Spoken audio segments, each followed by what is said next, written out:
Bugun men siz bilan juda muhim masalani gaplashaman. Pensiya tizimidagi o'zgarishlar, indeksatsiya, nafaqa va pensiya miqdori, hujjatlar, qayta hisob-kitob va eng muhimi pensionerlar nimaga tayyor turishi kerak.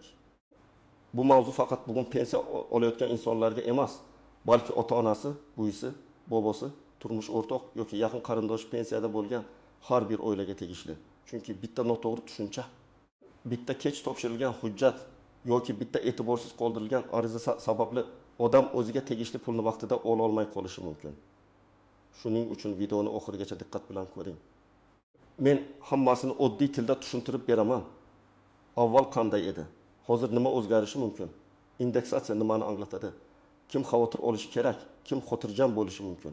Qanday hujjatlarni tayyorlash kerak? Kanalga hoziroq obuna bo'ling, like bosing, chunki bunday ma'lumotlar aynan vaqtida yetib borishi kerak.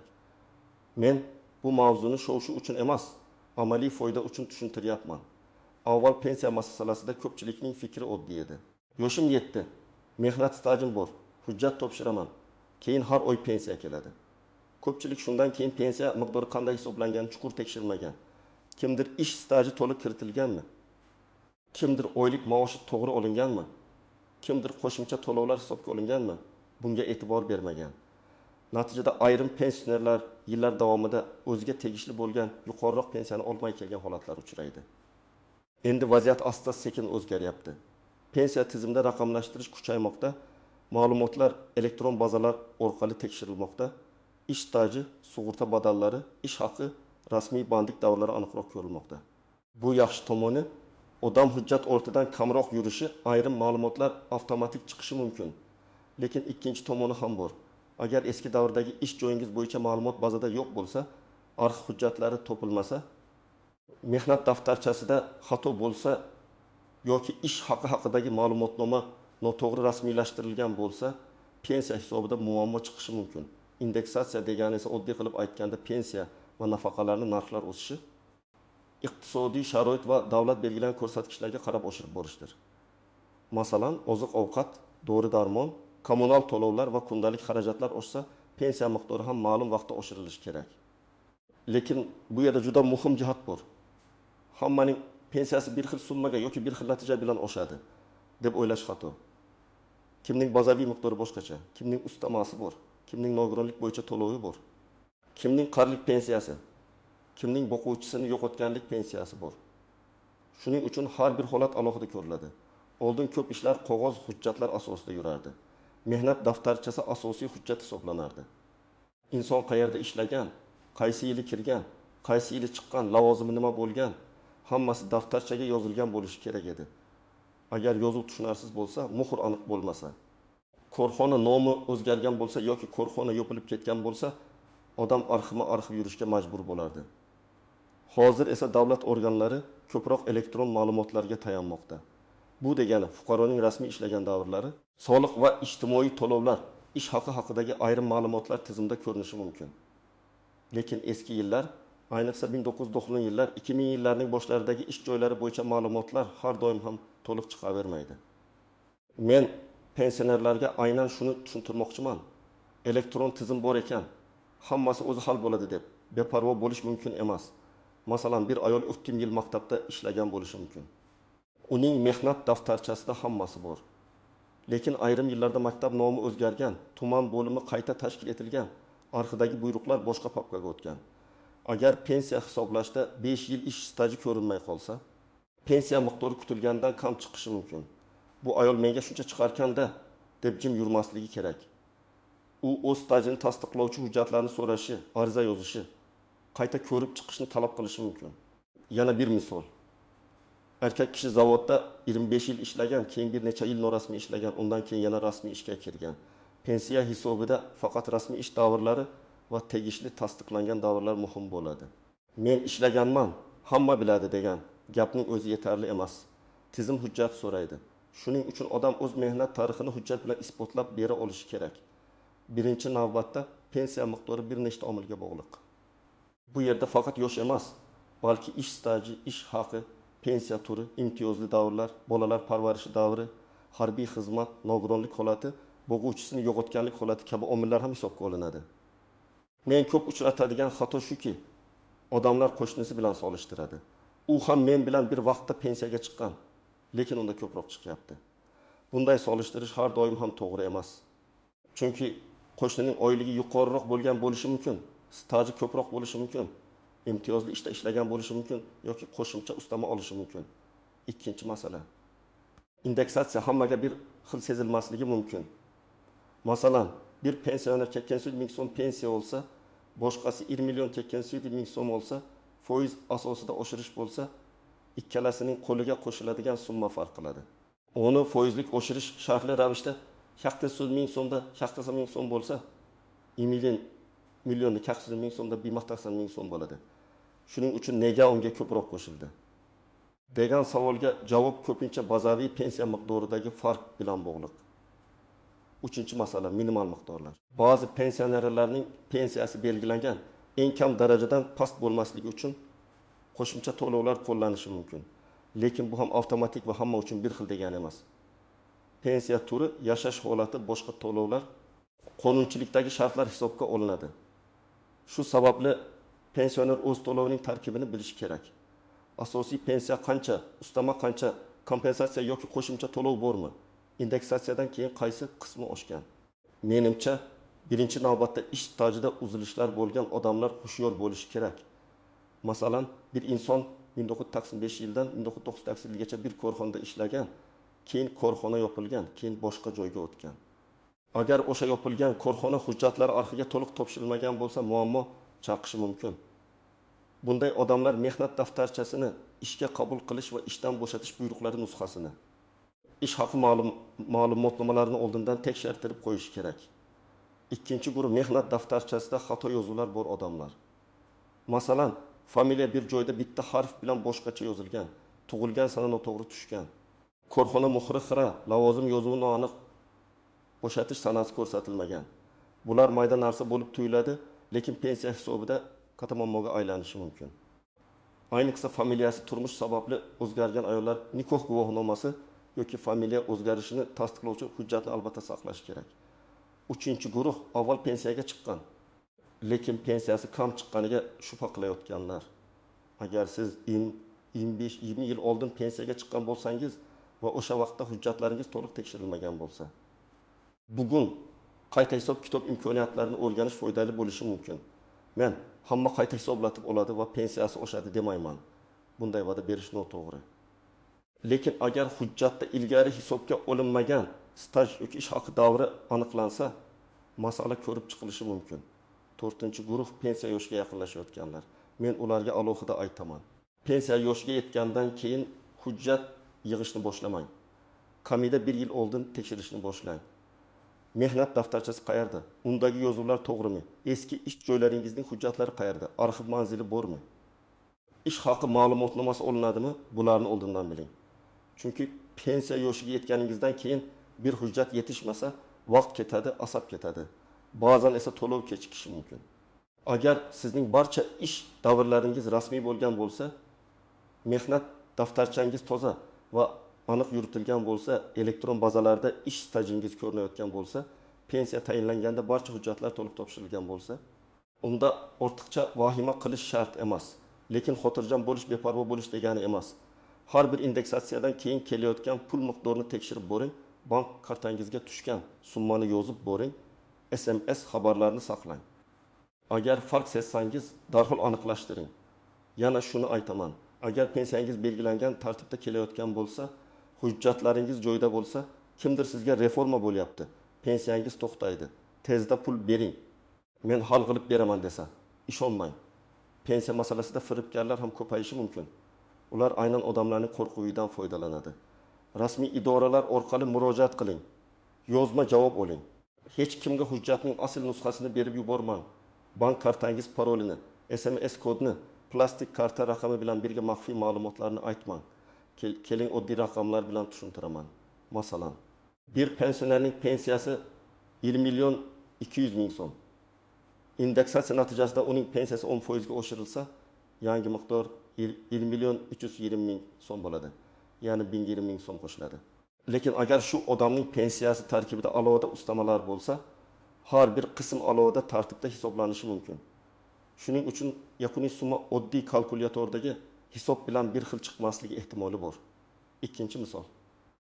Bir ayolning pensiyasi 920 ming so'm, lekin uning 3 yil bolalar parvarishi davri bo'yicha hujjati ilgari kiritilmagan deb tasavvur qilaylik. Agar qonunchilikda bunday davrning tegishli shartlar asosida stajga qo'shish imkoni bo'lsa va hujjatlar tasdiqlansa, pensiya qayta ko'rib chiqilishi mumkin. Bu har doim katta o'sish beradi degani emas. Lekin ayrim holatlarda oyiga 50 ming, 100 ming yoki undan ko'proq farq bo'lishi mumkin. Bir yilga hisoblasak, oyiga 100 ming so'm farq, 12 oyda 1 million 200 ming so'm degani. Pensioner uchun bu dori darmon. Oziq-ovqat yoki kommunal to'lovlar uchun sezilarli yordam. Uchinchi misol. Erkak kishi 7 yil zararli yoki og'ir sharoitdagi ishlab chiqarishda ishlagan. Agar bu ish joyi imtiyozli stajga kiradigan bo'lsa, lekin hujjatda lavozim noto'g'ri ko'rsatilgan bo'lsa, imtiyoz hisoblanmasligi mumkin. Masalan, haqiqiy ish vazifasi payvandchi bo'lgan, lekin hujjatda umumiy ishchi deb yozilgan. Bunday holatda lavozimlar ro'yxati, korxona buyrug'i, ish tavsifi arxiv ma'lumoti muhim bo'ladi. Bitta so'z pensiya huquqiga ta'sir qilishi mumkin. To'rtinchi misol. Bir pensioner bank kartasiga har oy 1 million 500 ming so'm olayotgan edi. Indeksatsiyadan keyin u 1 million 20 ming ketdi. Lekin 1 million 60 ming tushdi. Bu yerda darrov meni aldashdi deb xulosa qilmaslik kerak. Avval pensiya bo'limidan to'lov tarkibini so'rash kerak.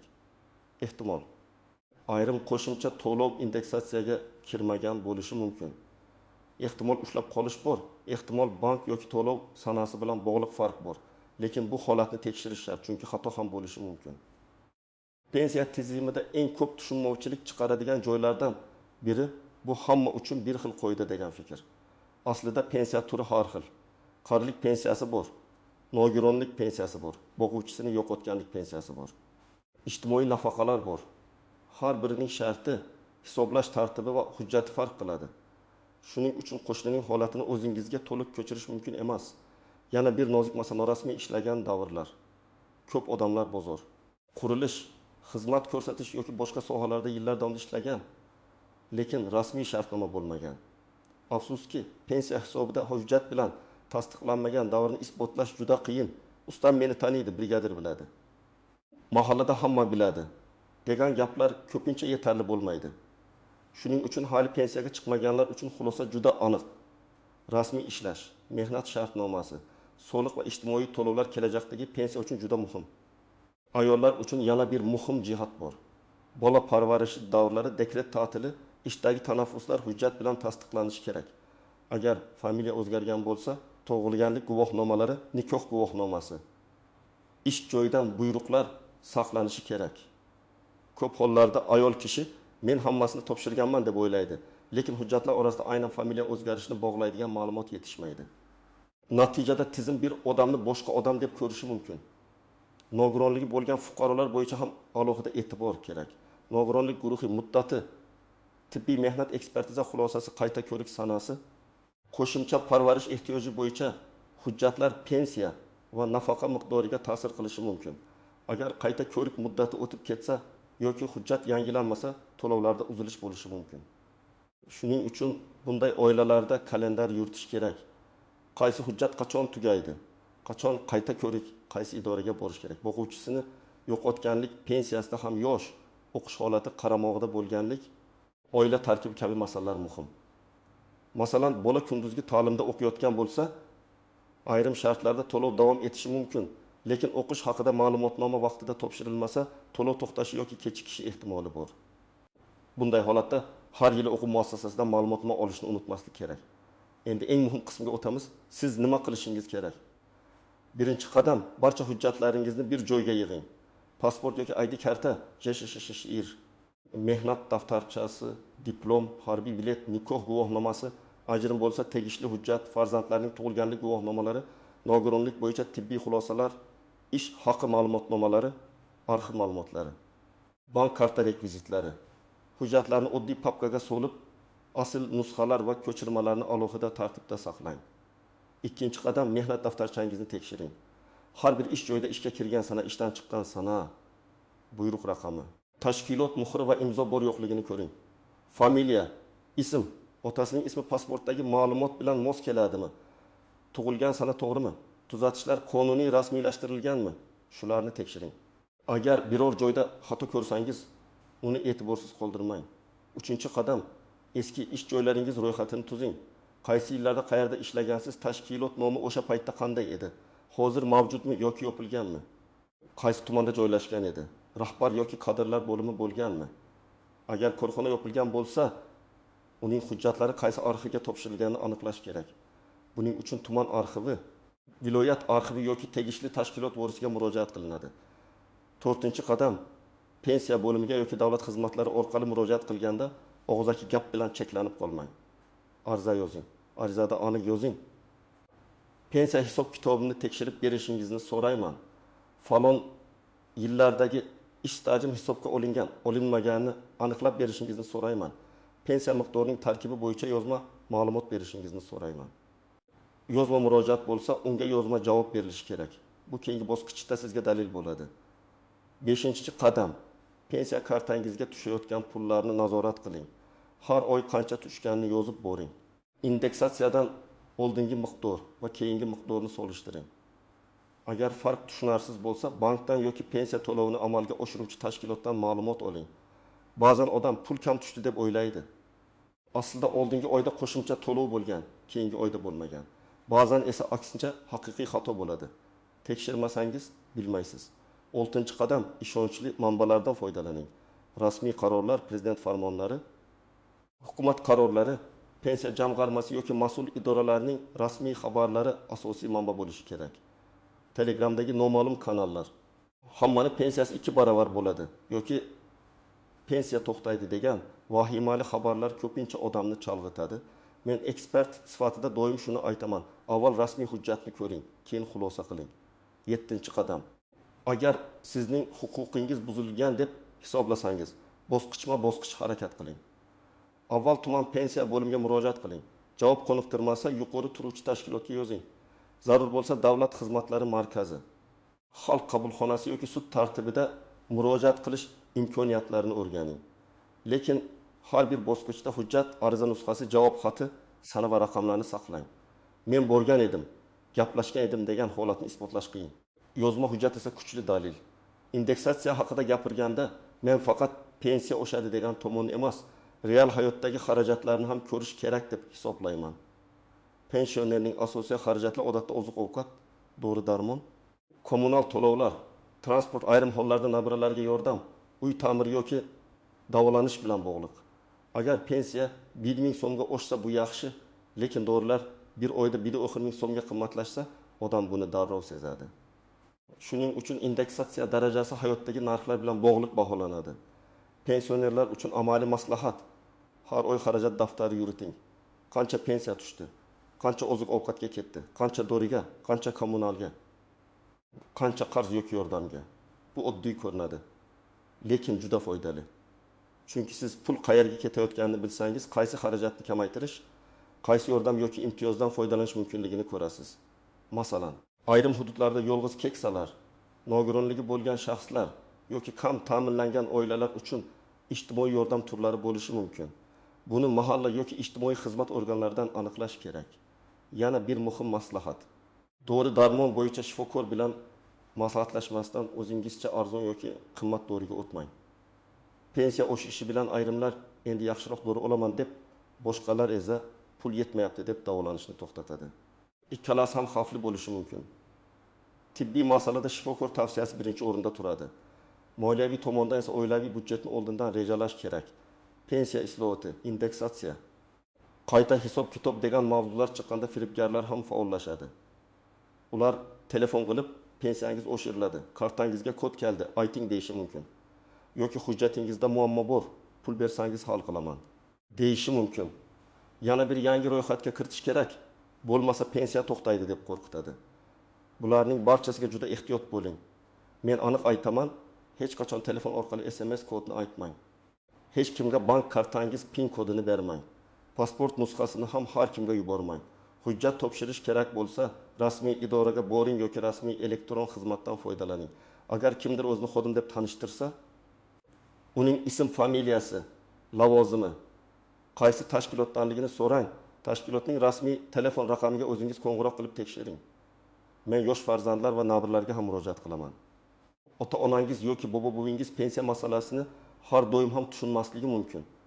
Ular internetdan foydalanmasligi, SMS xabarini o'qimasligi, elektron navbatga yozila olmasligi mumkin. Ularga yordam bering. Hujjatlarini tartiblang. Plastik karta xavfsizligini tushuntiring. Pensiya tushumlarini tekshirib bering. Rasmiy xabarlarni o'qib bering. Lekin yordam berishda ham hurmatni unutmang. Pensionerning puli uning o'z mulki. Uning rozligisiz kartasini olib yurish, pulini boshqarish, qaror qabul qilish to'g'ri emas.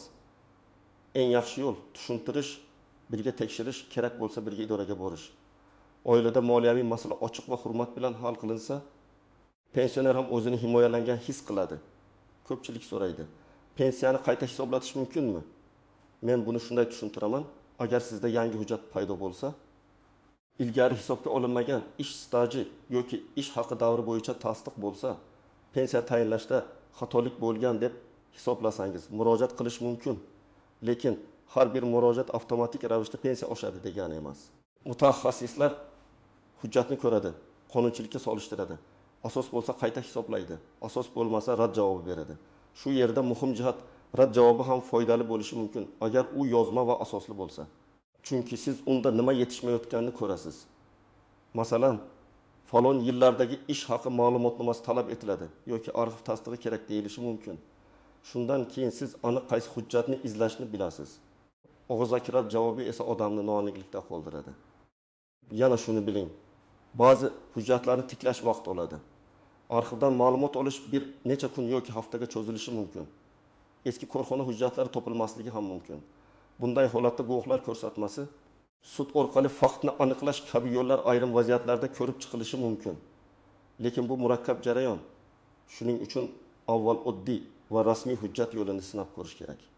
Bugun videoni ko'rib bo'lganingizdan keyin birinchi ish sifatida hujjatlaringizni ko'zdan kechiring. Mehnat daftarchangizni oching. Ish joylari bo'yicha yillarni yozib chiqing. Pensiya kartangizga oxirgi 3 oyda qancha pul tushganini tekshiring. Agar pensiya miqdorini tushunmasangiz, pensiya bo'limidan to'lov tarkibi bo'yicha ma'lumot so'rang. Agar pensiya yoshiga yaqin bo'lsangiz, eski ish joylaringiz bo'yicha arxiv ma'lumotlarini oldindan aniqlang. Ikkinchi ish, oilangiz bilan gaplashing. Mening hujjatlarim mana shu joyda turibdi. Kerak bo'lsa birga tekshiramiz deb ayting. Bu oddiy gap. Lekin ko'p muammoning oldini oladi. Ba'zan odam kasal bo'lib qoladi, hujjat kerak bo'ladi, oila esa qayerdaligini bilmaydi. Hujjat tartibi bu faqat byurokratiya emas, bu moliyaviy xavfsizlik. Uchinchi ish, rasmiy yangiliklarni kuzating. Indeksatsiya qachondan kuchga kiradi? Qaysi to'lovlarga taalluqli? Qancha miqdorda? Kimlarga qo'llanadi? Bu savollarga faqat rasmiy manba asosida javob bering. Agar biror xabarni tushunmasangiz, izohlarda yozing. Men keyingi videolarda oddiy tilda tushuntirib boraman.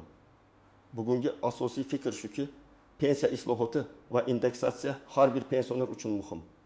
Bu faqat pul oshadimi yoki yo'qmi degan savol emas. Bu hujjatlarning to'g'riligi, ish stajining to'liq hisobga olinishi, to'lovlarning aniq kelishi, firibgarlardan himoyalanish va o'z huquqingizni bilish masalasidir. Kimning hujjati joyida bo'lsa, u xotirjamroq bo'ladi. Kimda eski ish joylari, xato yozuvlar, yo'qolgan ma'lumotnomalar bo'lsa, hozirdan harakat qilish kerak. Men sizga maslahat beraman. Kutib o'tirmang. Hujjatlaringizni bugunoq tekshiring. Pensiya miqdorini tushunishga harakat qiling. Savol bo'lsa, yozma murojaat qiling. Hech kimga SMS kod bermang. Norasmiy va'dalarga ishonmang. Faqat rasmiy yo'l bilan ish tuting.